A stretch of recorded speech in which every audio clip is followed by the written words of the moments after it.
মেয়েদেরকে বুঝায়েন, বোনদেরকে বুঝায়েন।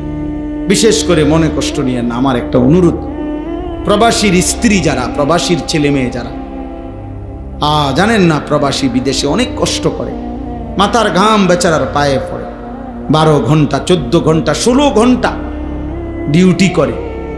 এই এত লম্বা ডিউটি করে কষ্টে জমানো টাকা বুকে বাঁধা স্ত্রী সন্তানের জন্য বাড়িতে পাঠায়।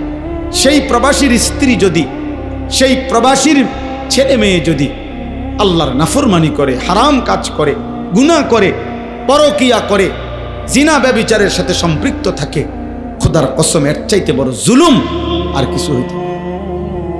তোমার জন্য এই স্বামী বেচারা আজকে 12 বছর 16 বছর সে তার সমস্ত সুখ কোরবানি করে সে বিদেশের মাটিতে পড়ে আছে একা, আর তুমি বোন বাজারে বাজারে করো, তুমি বাজারে বাজারে। আল্লাহ আমাদেরকে হেফাজত করে, আল্লাহ আমাদেরকে হেফাজত করে, আল্লাহ আমাদের সবাইকে কবুল করেন।